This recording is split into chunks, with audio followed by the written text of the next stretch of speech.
దేవునికి స్తోత్రం. హల్లెలూయా. ఒక సంవత్సరం ప్రణాళికతో అనుదిన బైబిల్ పఠనం. ఈరోజు మార్చి 26, 2025. ఈరోజు కొరకు ఏర్పాటు చేయబడిన బైబిల్ వాక్య భాగాలు: పాత నిబంధన యెహోషువ 16, 17, 18 అధ్యాయాలు మరియు కొత్త నిబంధన లూకా సువార్త 5వ అధ్యాయము 1 నుండి 16 వచనాలు. మొదటిగా యెహోషువ 16వ అధ్యాయం. యోసేపు పుత్రులకు చీటి వలన వచ్చిన వంతు యెరికో ఎదుట యొర్దాను దరి నుండెను. తూర్పునున్న ఆ యెరికో ఏటి వెంబడిగా యెరికో నుండి బేతేలు మన్య దేశం వరకు అరణ్యం వ్యాపించును. అది బేతేలు నుండి లూజు వరకు పోయి అతారోతు అర్కీయుల సరిహద్దు వరకు సాగి క్రింది బేత్ హోరోను వరకును గెజెరు వరకును పడమటి వైపుగా యప్లేతీయుల సరిహద్దు వరకు వ్యాపించెను. దాని సరిహద్దు సముద్రం వరకు సాగెను. అక్కడ యోసేపు పుత్రులైన మనష్షే, ఎఫ్రాయిములు స్వాస్థ్యమును పొందిరి. ఎఫ్రాయిమీల సరిహద్దు అనగా వారి వంశముల చొప్పున వారికి ఏర్పడిన సరిహద్దు అతారోతు అద్దారు నుండి మీది బేత్ హోరోను వరకు తూర్పుగా వ్యాపించెను. వారి సరిహద్దు మిక్మెతాతు నొద్దనున్న సముద్రము వరకు పశ్చిమోత్తరముగా వ్యాపించి ఆ సరిహద్దు తానాత్ షీలోను వరకు తూర్పు వైపుగా చుట్టూ తిరిగి యానోహ వరకు తూర్పున దాన్ని దాటి యానోహ నుండి అతారోతు వరకును నారాతా వరకును యెరికోకు తగిలి యొర్దాను నొద్ద తుదముట్టెను.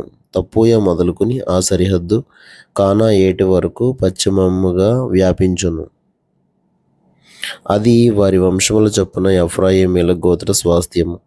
ఎఫ్రాయిమీలకు అచ్చటచ్చట ఇయ్యబడిన పట్టణములు పోగా ఆ పట్టణములనియు వాటి గ్రామములను మనష్షీయుల స్వాస్థ్యములో నుండెను.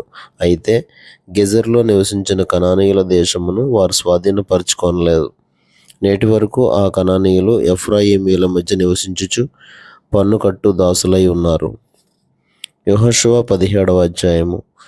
మనష్షే యోసేపు పెద్ద కుమారుడు గనుక అతని గోత్రమునకు అనగా మనష్షే పెద్ద కుమారుడును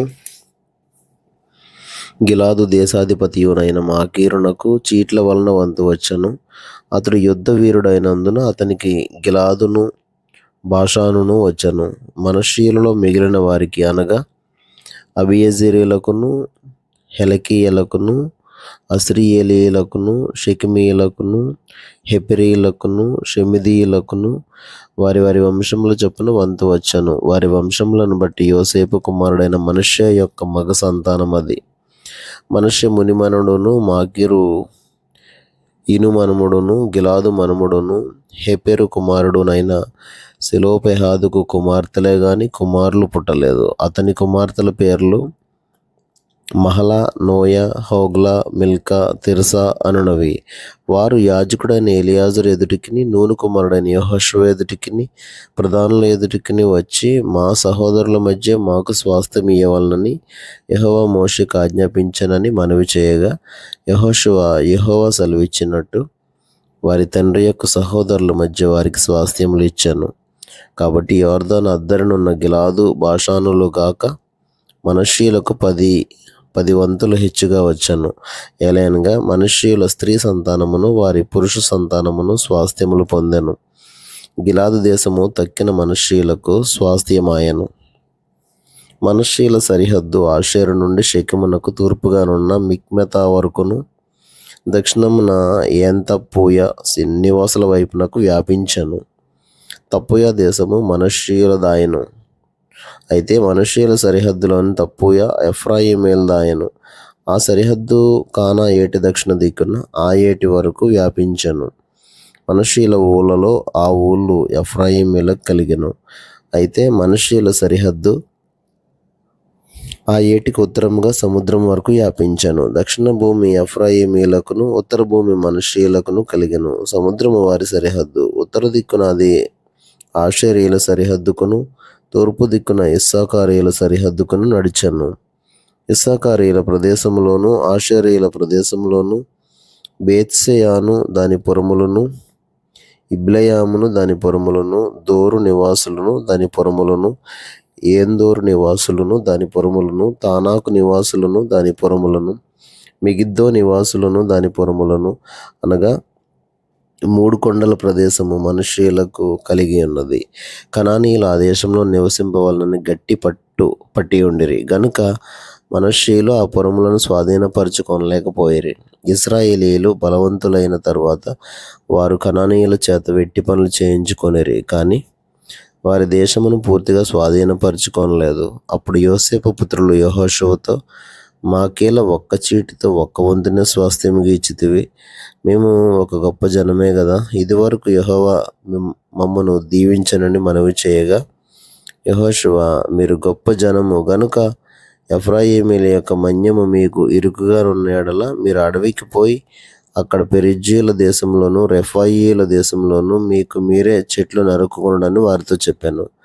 అందుకు యోసేపు పుత్రులు, ఆ మన్యము మాకు చాలదు, అదియుగాక పల్లపు చోట నివసించు కనానీయులకందరికీ, అనగా బేత్షెయానులోని వారికిని దాని పురములోని వారికిని యెజ్రెయేలు లోయలోని వారికిని ఇనుప రథములున్నవనిరి. అప్పుడు యెహోషువ యోసేపు పుత్రులైన ఎఫ్రాయిమీలను మనష్షీలను చూచి, మీరు ఒక విస్తార జనము, మీకు అధిక బలము గలదు, మీకు ఒక్క వంతు చీటియే కాదు, ఆ కొండ మీదే, అది అరణ్యము గనుక మీరు దానిని నరకుడి, అప్పుడు ఆ ప్రదేశం మీదగును. కనానీయులకు ఇనుప రథములుండినను వారు బలవంతులై ఉండినను మీరు వారి దేశమును స్వాధీనపరచుకొనగలరనెను. యెహోషువ 18వ అధ్యాయము. ఇశ్రాయేలీయులు ఆ దేశమును స్వాధీనపరచుకొనిన తరువాత వారందరూ షిలోహునకు కూడి వచ్చి అక్కడ ప్రత్యక్షపు గుడారం వేసిరి. ఇశ్రాయేలీయులలో స్వాస్థ్యములు ఇంకా పొందని 7 గోత్రములుండెను. కావున యెహోషువ ఇశ్రాయేలీయులతో ఇట్లా అనెను, మీ పితరుల దేవుడైన యెహోవా మీకిచ్చిన దేశమును స్వాధీనపరచుకొని వెళ్లకుండా మీరెన్నాళ్ళు తడవు చేసెదరు?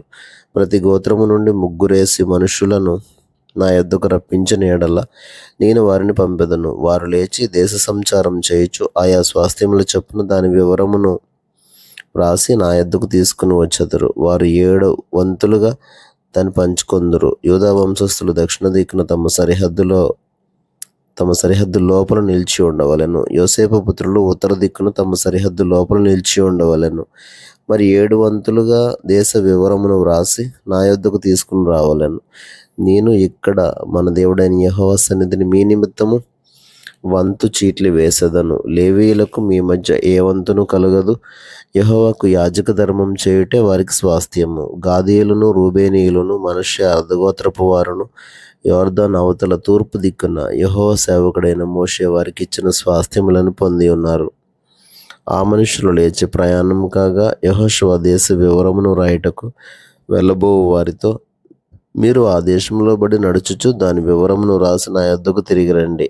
అప్పుడు నేను షిలోహులో మీ కొరకు యెహోవా సన్నిధిని వంతు చీట్లు వేయించదనగా, ఆ మనుషులు వెళ్ళి దేశ సంచారం చేయుచు 7 వంతులుగా గ్రామముల చొప్పున దాని వివరమును పుస్తకంలో రాసి షిలోహులోని పాలెంలోనున్న యెహోషువ యొద్దకు వచ్చిరి. వారి కొరకు యెహోషువ షిలోహులో యెహోవా సన్నిధిని వంతు చీట్లు వేసి వారి వంతుల చొప్పున ఇశ్రాయేలీయులకు దేశమును పంచిపెట్టాను. బెన్యామీనీయుల గోత్రమునకు వారి వంశముల చొప్పున వంతు చీటి వచ్చాను. వారి చీటి వలన కలిగిన సరిహద్దు యూదా వంశస్థుల సరిహద్దుకును యోసేపు పుత్రుల సరిహద్దుకును మధ్య నుండెను. ఉత్తర దిక్కున వారి సరిహద్దు యొర్దాను మొదలుకొని యెరికోకు ఉత్తర దిక్కున పోయి పడమరగా కొండల దేశం వరకు వ్యాపించెను. దాని సరిహద్దు బేతావెను అరణ్యం వరకు సాగెను. అక్కడ నుండి ఆ సరిహద్దు లూజు వైపున, అనగా బేతేలను లూజు దక్షిణం వరకు సాగి క్రింది బెత్ హోరోనుకు దక్షిణమునున్న కొండ మీది అతారోతు అద్దారు వరకు వ్యాపించెను. అక్కడ నుండి దాని సరిహద్దు దక్షిణమున బెత్ హోరోనుకును ఎదురుగానున్న కొండ నుండి పడమరగా దక్షిణమునకు తిరిగి అక్కడ నుండి యూదా వంశస్థుల పట్టణమైన కిర్యాత్ పాలు, అనగా కిర్యత్యారీము వరకు వ్యాపించాను. అది పడమటి దిక్కు. దక్షిణ దిక్కున కిర్యత్యారీము కొన నుండి దాని సరిహద్దు పడమటి దిక్కున నెఫ్తోయ నీళ్ల యోట వరకు సాగి ఉత్తర దిక్కున రెఫాయీల లోయలోనున్న బెన్ హిన్నోము లోయ ఎదుటనున్న కొండ ప్రక్కన నుండి దక్షిణ దిక్కున బెన్ హిన్నోము లోయ మార్గమున యోబీసీల ప్రదేశం వరకు సాగి ఏన్ రోగేలు వరకు వ్యాపించెను. అది ఉత్తర దిక్కు నుండి ఏన్ షెమెషు వరకు వ్యాపించి అదుమ్మీమునకు ఎక్కుచోటికి ఎదురుగానున్న గిలీలోతు వరకు సాగి రూబేనీయుడైన బోహను రాతి వద్దకు దిగెను. అది ఉత్తర దిక్కున మైదానమునకు ఎదురుగా వ్యాపించి అరాబా వరకు దిగి అక్కడ నుండి ఆ సరిహద్దు ఉత్తర దిక్కున బేత్ హోగ్లా వరకు సాగెను. అక్కడ నుండి ఆ సరిహద్దు యోర్దాను దక్షిణ దిక్కున ఉప్పు సముద్రం యొక్క ఉత్తరాఖాతము వరకు వ్యాపించెను. అది దక్షిణ దిక్కున దానికి సరిహద్దు, తూర్పు దిక్కున యోర్దాను దానికి సరిహద్దు. దాని చుట్టూనున్న సరిహద్దుల ప్రకారము బెన్యామీనీయులకు వారి వంశముల చొప్పున కలిగిన స్వాస్థ్యము ఇది. బెన్యామీనీయుల గోత్రమునకు వారి వంశముల చొప్పున కలిగిన పట్టణములు ఏవేవనగా ఎరికో, బేత్ హోగ్లా, యొమెక్కెసీసు, బేతారాబా, సెమరాయిము, బేతేలు, ఆవీము, పారా, ఒఫ్రా, కెపరమ్మోని, ఒప్ని, గెబ అనునవి. వాటి పల్లెలు పోగా 12 పట్టణములు. గిబియోను, రామా, బెయోరోతు, మిస్పే, కెఫీరామోసా, రేకెము, ఇర్పెయేలు, తర్ల, సేల, ఎలెపు, యెరూషలేము అనబడిన యెబూసి, గిబియా, కిరియతు అనునవి. వాటి పల్లెలు పోగా 14 పట్టణములు. వారి వంశముల చొప్పున ఇది బెన్యామీనీయులకు కలిగిన స్వాస్థ్యము. కొత్త నిబంధన లూకాసువార్త 5వ అధ్యాయము 1-16 వచనాలు. జనసమూహం దేవుని వాక్యం వినుచు ఆయన మీద పడుచుండగా ఆయన గెన్నేసరెతు సరస్సు తీరమును నిలిచి ఆ సరస్సు తీరమునున్న 2 దోణులను చూచెను.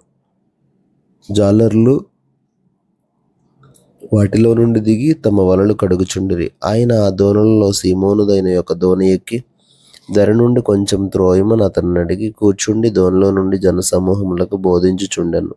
ఆయన బోధించుట చాలించిన తరువాత, నీవు దోణిని లోతునకు నడిపించి చేపలు పట్టుటకు మీ వలలు వేయుడని సీమోనుతో చెప్పగా, సీమోను, ఏలినవాడా, రాత్రి అంతయు మేము ప్రయాసపడితిమి, కానీ మాకేమీ దొరకలేదు. అయినను నీ మాట చొప్పున వలలు వేతునని ఆయనతో చెప్పాను.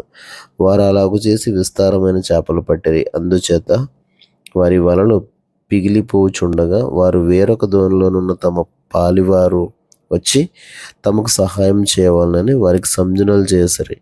వారు వచ్చి 2 దోణులు మునుగునట్లు నింపిరి. సీమోను పేతురు అది చూచి యేసు మోకాళ్ళ ఎదుట సాగిలపడి, ప్రభువా, నన్ను విడిచిపొమ్ము, నేను పాపాత్ముడనని చెప్పెను. ఎలాగనగా వారు పట్టిన చేపల రాశికి అతడును అతనితో కూడా ఉన్న వారందరూ విస్మయం పొందిరి. అలాగున్న సీమోనుతో కూడా పాలివారైన జెబెదయి కుమారులకు యాకోబును, యోహానును విస్మయం పొందిరి. అందుకు యేసు, భయపడకము, ఇప్పటి నుండి నీవు మనుషులను పట్టువాడవయ్యుందువని సీమోనుతో చెప్పాను. వారు దోణులను దరికి చేర్చి సమస్తమును విడిచిపెట్టి ఆయనను వెంబడించిరి. ఆయన యొక్క పట్టణంలో ఉన్నప్పుడు ఇదిగో కుష్ఠరోగంతో నిండిన ఒక మనుష్యుడు ఉండెను.